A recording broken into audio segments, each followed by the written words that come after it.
ఆరోగ్య రంగం గత ప్రభుత్వ పాలనలో ఆరోగ్య రంగం పూర్తిగా నిర్లక్ష్యానికి గురైన విషయాన్ని మనం చూసాం అధ్యక్ష. సకాలంలో చెల్లింపులను చేయకపోవడంతో మందుల కొరత, సౌకర్యాల కొరత, సేవల కొరతకు కారణమైంది అధ్యక్ష. వైద్య రంగంలో దాదాపు 6,400 కోట్ల రూపాయల బకాయిలను వారసత్వంగా ఇచ్చారు అధ్యక్ష. దీనిలో 1,624 కోట్ల రూపాయలను చెల్లించి తిరిగి గాడిలో పెట్టేటువంటి ప్రయత్నాలు ప్రారంభించాం. నిర్లక్ష్యానికి గురైన వైద్యారోగ్య రంగాన్ని గాడిలో పెట్టడమే కాకుండా ఈ శాఖకు సంబంధించి ప్రజారోగ్యానికి సంబంధించి మేనిఫెస్టోలో ఇచ్చిన హామీలను అమలు చేస్తున్నాం. దీనిలో భాగంగా ఇప్పటికే ఉన్న ఎన్టీఆర్ వైద్య సేవ పథకానికి తోడుగా ప్రతి కుటుంబానికి నాణ్యమైన వైద్య సేవలు అందించేందుకు పేద మధ్యతరగతి ప్రజలకు ఆసుపత్రులకు వెళ్లిన వెంటనే ఎటువంటి ఇబ్బంది లేకుండా కార్పొరేట్ వైద్యం అందేలా పథకాన్ని రూపొందించాం.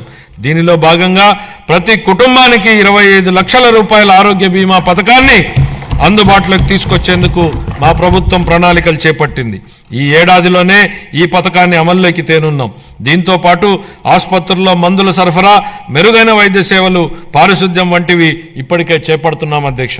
25-26 ఆర్థిక సంవత్సరానికి వైద్య ఆరోగ్య మరియు కుటుంబ సంక్షేమ శాఖకు 19,264 కోట్ల రూపాయల కేటాయింపును ప్రతిపాదిస్తున్నాను అధ్యక్ష.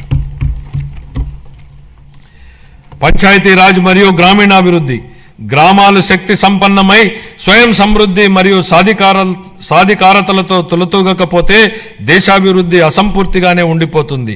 దీన్ దయాళ్ ఉపాధ్యాయ అన్న మాటలు అధ్యక్ష. గ్రామీణ ప్రాంతాల అవసరాలను తీర్చాల్సిన గురుతర బాధ్యతను గత ప్రభుత్వం విస్మరించింది. రహదారులు, తాగునీటి వంటి కనీస అవసరాలను పొందడం ప్రజల హక్కు అయినప్పటికీ గత ప్రభుత్వం వీటిపై దృష్టి పెట్టలేదు. స్థానిక సంస్థల నిధులను